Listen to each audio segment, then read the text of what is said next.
Hollywood is not dying, it is actually more alive than ever. That is because of original movies. Your job to keep them open. It's our job to make things that make it worth you coming out.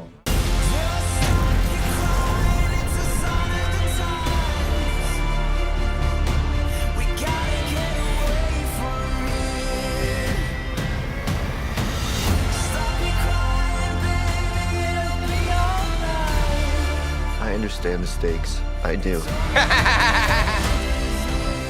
My place is in the classroom. The world is counting on you. This might be very hard for you to understand. But some people are not good at things. You know who you are. You're gonna do great. I conquered zero G in 5 hours.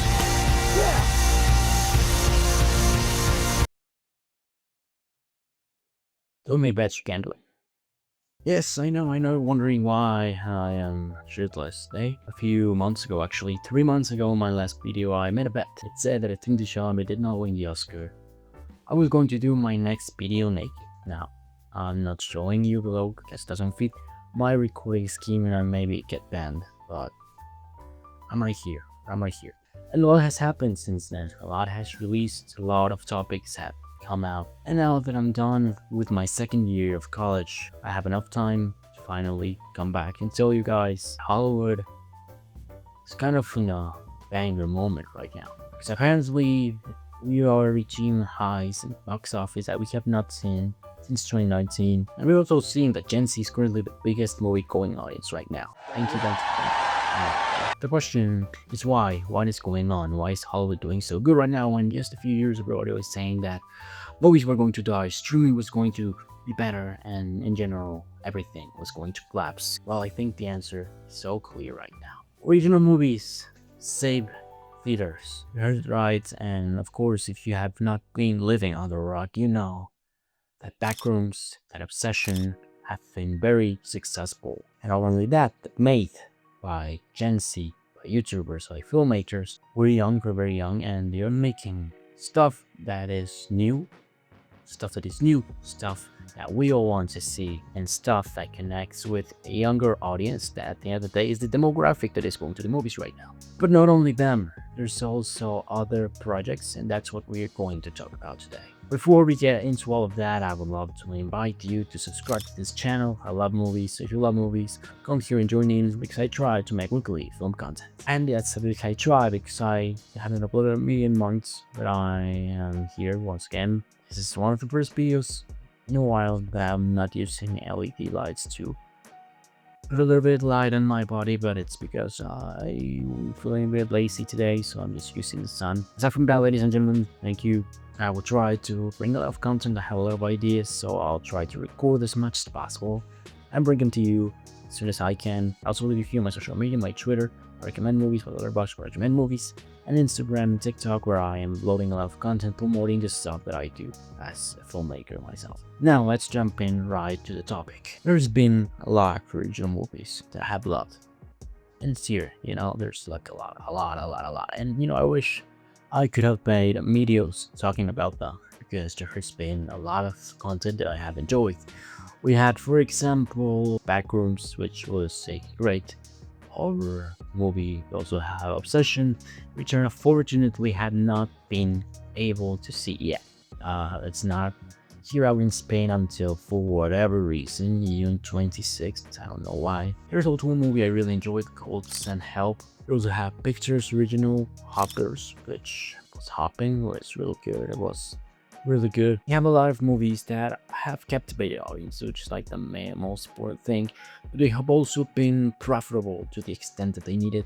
Backrooms is on its way to become the highest grossing A24 movie of all time, and let's talk a little bit about that. It all surges from a part of another one that was created here on YouTube and has expanded all from just a 4chan image. And it's a very interesting thing to see because you have somebody who built the audience on the internet to create an original movie. That was really cool. Of course, the movie based on an IP, but at the same time, it's original. Let's not be afraid about that. It's the creation of maybe a new IP and something that maybe a lot of other people can tackle in the future.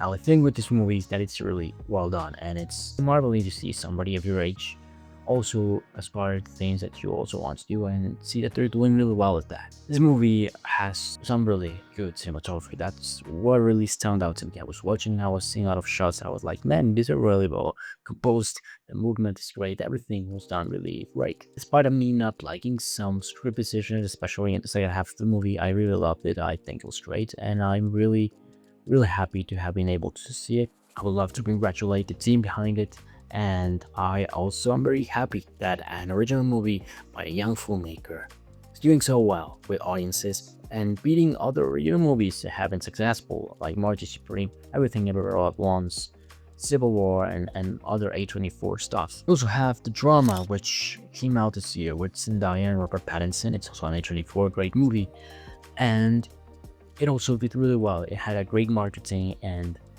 it reached, I think, the 100 million barrier, which is like for an independent ton of Asian awards considered independent. I wouldn't say that, but for not mainstream movies, that's a good number in my opinion. It's a number that you would expect from this movie, and at the end of the day, it's a movie that is really entertaining. It has a great topic. Everybody liked it, great acting, and I think The Drama was also a great example of original movie being successful. Then Hell by Stan Raimi, I loved it, and I loved the acting. It was a great horror movie in a certain way, and that's another good original story. And of course, the one that takes for me the cherry on top for everything, Project Hail Mary. I'm actually reading the book, guys. I have been reading it for like 4 months, and I'm really terrible at reading. I don't know why it's going on.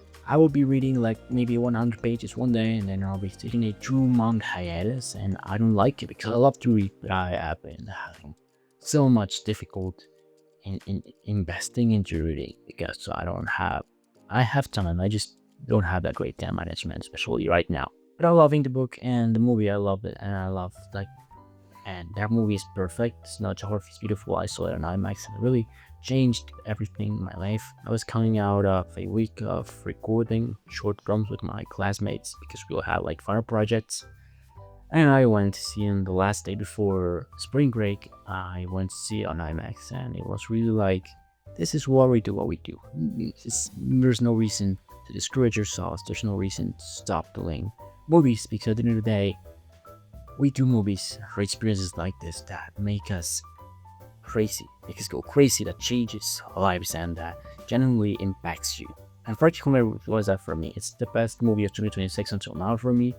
And it was an original story. Of course, it's based on a book, but it continues to be an original story that is not a franchise. And that's honestly so cool to see so much people gathered in back theaters to watch science fiction, to watch horror, to watch stuff, and to see that being successful, to have them make enough money for them to be profitable, and not only profitable, but of course guarantees more than being made. And those are just a few examples that I can think of movie that really marveled me, and they are original stories, of course. And I was saying, as of course, you get like the original movies at the end of the day, because they are directed by these people who are trying to connect with you and making stuff that is not the norm and succeeding expectations, because younger audiences are connecting with these movies. And there's a pattern, there's something going right, because these stories being appealing to the younger demographic are outperforming others that are basically counterpart in all the sense of the way. You know what I'm talking about right here. I did go to watch it. I actually watched like the first day it came out. And this beautiful movie, this thing right here, does not compare to The Mandalorian. And that's the first thing I want to say. Because I didn't get to do a video about it. I was thinking about doing a video about Star Wars and how it needs to reinvent itself. If you want to see that, tell me in the comments or keep a like or whatever.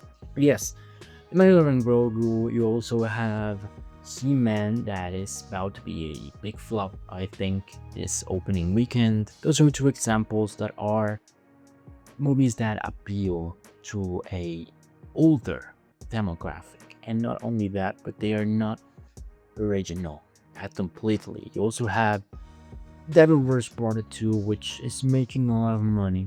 It's probably because it's appealing to a young demographic, but we will talk about that a little bit later. Star Wars, He-Man, Mandalorian, and Grogu, and them being like a failure is everything that you need to know about like how it works right now. Because these stories that would work in the 2000s, 2010s are not necessarily that successful right now. And that also happened last year, and it has been happening with a lot of content with even superheroes. What is the reason? Well, I think it's because people are starting to generally get tired, especially the younger audiences, the ones that are maintaining theaters up. Because a new day, Star Wars, Mandalorian, Grogu, and also He-Man look or have been promoted as this typical blockbuster formula that at the end of the day has been tiring and people are not enjoying that much anymore. Despite there being some interesting things in Star Wars, Mandalorian, Grogu, which I don't know, I enjoyed it despite it not being as good as it should be. The He-Man, I have not watched it. I want to watch it. I've seen some positive reviews on Twitter, so I want to watch it. The point is, despite having some stuff that makes you stand out, you don't have that demographic, that marketing aspect that is really important to lift your movie up. Where are you going to send it? Who is the audience? And who are probably going to want to see it? In comparison, Birds Hail Mary is a very up story with Ryan Gosling, who really carried the movie's promotion, and it's like a great counterpart to Star Wars, because Birds Hail Mary just was a good film with great word of mouth based on a great book. And in comparison, The Mandalorian and Grogu is basically just a rehash and a reformula of what you have already seen on Disney Plus. So why would you go to watch that? And now there's a lot of movies that follow certain formulas that had been successful. You have, as I said, The Doors Part 2, which I went to watch and I did not like at all. I'm sorry to everybody see making a movie. Like, they're going to care about what I think. But generally, I didn't like it that much. I hadn't watched the first one, so maybe that impacted a little bit. They also have Michael Jackson's biopic, which I really enjoyed. It's rehash and prejudices that at the end of the day do appeal to a younger demographic. Devil Wears Prada 2 is basically nostalgia, but the thing with it is that Devil Wears Prada became a bigger icon for our generation, in my opinion. Like, a lot of people from my generation like it, and that's why they want to watch it. Then there's Michael Jackson, which, man, he's the greatest of all time. Of course, people are going to go see the biopic. That's beyond, because if we're talking about biopics, if you change Michael Jackson for someone else, of course, people are not going to go watch it. So, of course, he carried it, and just the fact that it was like Bohemian Rhapsody, it's the same formula that already works. I think, of course, that Michael is more successful than Backrooms and Obsession in terms of how money it made. And I think it's going to surpass Project Hail Mary and many other movies that I mentioned. Then comes an aspect that I think is also very important, memorability. Of course, it's not a quantitative thing to see it, but it's not something that you can measure. At the same time, you can realize when a movie is going to be remembered and it's not going to be remembered. And is that important? I think it is. I think it is important to have a movie that is important for the culture and that changes everything, or at least makes people want to go to the movies. If your movie, if your film is able to change the way people think, to give them an experience that they never thought they'd see, or just impact their lives forever, that's what you want to do, and you just don't want to entertain them and make as much money. What's most important is to bring them something that they had never seen before, that impacts them and it makes them recommend it to other people. And in my opinion, that is something that unfortunately franchises and just unoriginal ideas that follow certain formulas are not doing it because they are not memorable. And for example, I don't think that the Michael Jackson biopic is as memorable as other biopics because it's just a formula that has been used since 2018 and it's unfortunately not as special as it could have been for the greatest musician of this time. I think the movie could have been way more interesting than just awesome aura moments and instead have an awesome story being told in an awesome way. And the point that I want to make is that original movies are saving theaters 100%, because this pattern is allowing for new content to come up, and those movies that are actually your favorite movies, you know? At the end of the day, the movies that people remember and watch most are not necessarily the ones that were the bigger hits, you know? It's not that $2 billion, $1 billion mark. It might be even smaller, 300 million, 400 million, 500 million. But what is the movie that people remember the most from last year? Like generally, Avatar Fire and Ash, $1 billion and $700 million. Or Sinners with 355 million, which the internet always talks about. The whole world talked about Sinners. And that's the thing, memorability, originality, and now I'm Avatar Lotter, but you know, the cultural influence that I had last year is not as big as some movies that made less money. And that pattern, in my opinion, repeats this year, and it will continue to repeat itself, because original movies are things that, those small things that keep theaters alive, because those blockbusters, you only get them 4-5 times a year, but you also need those little lower blockbusters that are allowing to keep small chains and theaters alive. People actually going to movies, and of course it's right now being Gen Z, because they're the ones that are empathizing the most with this human connection, with these stories, and keeping alive a tradition that is really well done and is a really cool thing to do, going to a place disconnected from the world and watching a movie. So guys, that is basically it. I hope that this video was not too dispersed all over the place. You know that I normally do this kind of videos where I just talk and talk and talk, and I don't normally have like a script to follow, because I like to be a little bit more free, and I just put my points in a notebook and I just follow them, but I just talk and talk. I like to do that because that's what I like about YouTube. That's what I like about this channel, being able to just talk about movies and be back here with you. I appreciate you for following me, and I'm sorry for my absence. Comment what you thought, what you think about these original movies. What is your opinion about original movies? Do you think the original movies stick in the most, or are they just making it worse? I would love to invite you to stay tuned for the next ideas that I have. I'm really invested in YouTube again, and I have been working a lot of stuff. I have been working in my short film that is going to come out June 26th. Once again, I invite you to follow, but also go to my social media. I have my Letterboxd where I just review movies, have lists and stuff that I would really love to share with you. I also have Twitter where I'm not that active, but I will try to be. I have my Instagram and my TikTok where I'm trying to build my own brand as a filmmaker, and there I will be promoting my new short film, which will be very good.